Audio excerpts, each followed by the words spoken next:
Monsieur Tebboune réussira-t-il à convaincre les Algériens que l'armée est réellement cantonnée dans les casernes et qu'elle n'interfère pas dans la politique?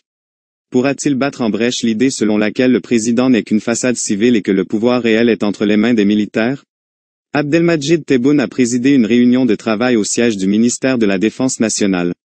Au-delà de l'aspect protocolaire de la chose, le président de la République étant chef suprême des forces armées, ministre de la Défense nationale, les images de l'événement, qui ont été largement diffusées par les médias télévisuels, tendent, selon toute vraisemblance, à convaincre les Algériens que c'est le chef de l'État civil qui est aux commandes et que l'institution militaire s'occupera seulement de ses missions constitutionnelles.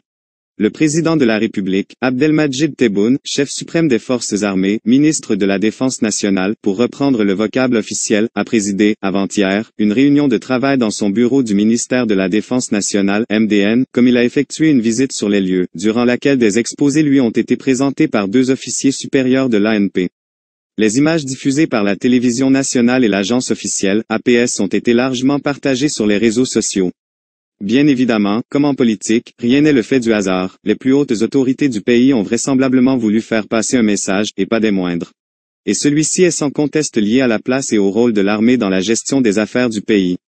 Ayant d'ores et déjà fait l'impasse sur le poste de vice-ministre de la Défense nationale dans l'exécutif qu'il a nommé le 2 janvier dernier, un poste qui a existé dans les gouvernements successifs depuis 2013, M. Tebboune, à travers son déplacement au siège du ministère de la Défense, veut certainement montrer qu'il est concrètement le chef suprême des forces armées. Du moins, c'est l'objectif recherché via cette opération de communication. D'ailleurs, sur place, le chef de l'État a prononcé un discours retransmis en direct à tous les commandements des régions militaires, comme rapporté aussi par l'agence officielle, un aperçu sur son programme concernant l'armée. Il a, par exemple, évoqué l'impératif de développer les capacités de l'ANP, la poursuite de la mise en œuvre des programmes de développement, comme il a assuré qu'il s'attellera au renforcement des contingents de préservation et de sécurisation des frontières nationales et qu'il accordera une importance majeure à la promotion des industries militaires. De son côté, et comme pour dire qu'effectivement l'armée se contentera de ses missions constitutionnelles, le général-major, Saïd Chenegreya, chef d'état-major de l'ANP par intérim, a parlé d'une armée républicaine, entièrement disposée à s'acquitter, à tout moment, de ses missions constitutionnelles, consistant à veiller à la sauvegarde de l'indépendance nationale et la défense de la souveraineté nationale, de l'unité du pays et de son intégrité territoriale, comme stipulé dans l'article 28 de la Constitution, accomplissant ainsi seulement son devoir sacré et ses missions nobles. Il faut dire que la place de l'armée dans la politique a, de tout temps, été au centre du débat relatif à la politique nationale. Le slogan « État civil non militaire » revient, d'ailleurs, sans cesse dans le dialogue depuis plusieurs mois. Beaucoup d'Algériens estiment que c'est réellement l'armée qui gère les affaires du pays.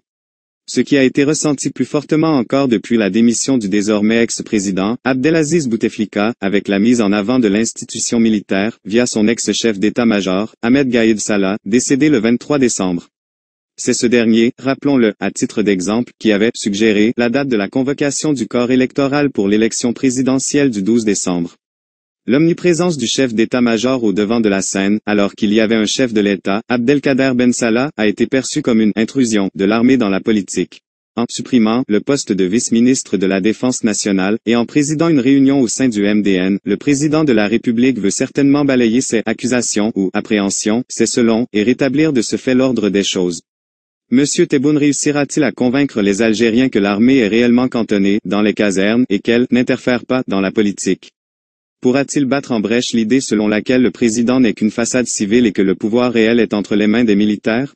Difficile mission au vu de l'évolution de la scène politique nationale depuis l'indépendance à ce jour.